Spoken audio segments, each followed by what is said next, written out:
Welcome to today's biology lesson.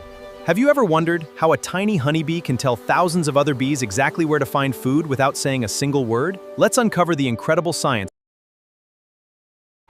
Listen to part of a lecture in biology class. You've been reading about animal behavior. Today we'll discuss one of the most astonishing behaviors in the animal world, dancing bees. Did you know that bees can dance? Well, neither did scientists until the 1960s. That's when a German scientist named Karl von Fritsch noticed something truly remarkable.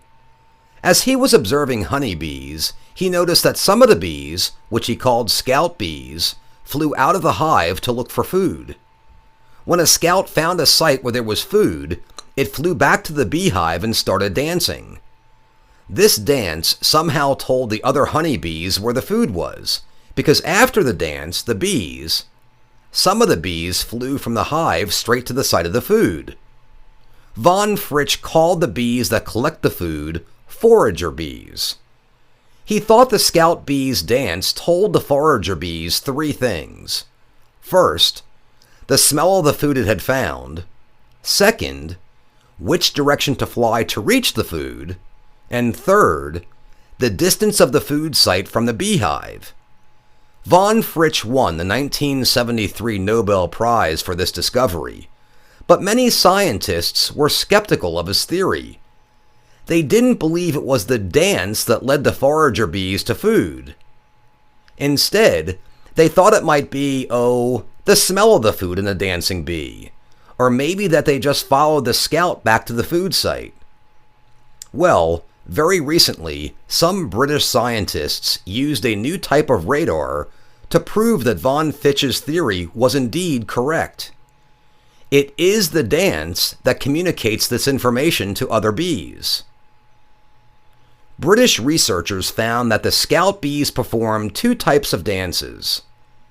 If the food is near the hive, say, about 50 or 60 meters away, the scout flies in a round pattern, like a circle.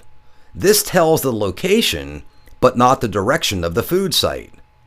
If the site is farther away, the scout does what's called a waggle dance. It flies in a pattern of ovals and vertical lines. The speed of the waggle dance tells other bees how far away the food site is. The slower the dance, the farther away the food.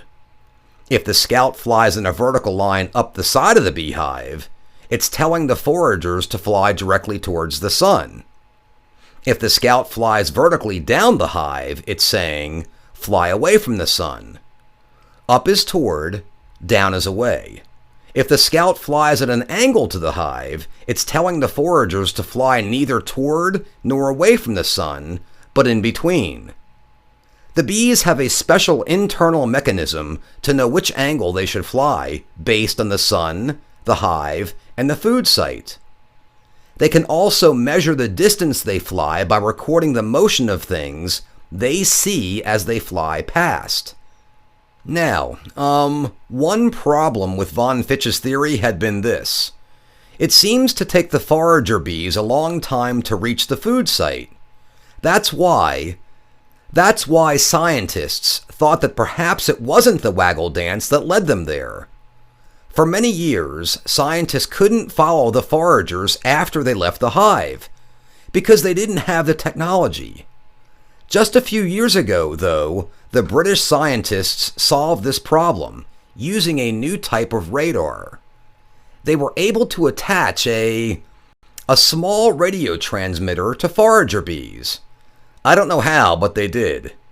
This enabled them to follow the forager bees' flight after they left the hive. The radar showed that foragers do, in fact, fly straight to the area of the food site. They don't follow the scout bee back to the site because the scout goes into the hive after it finishes dancing.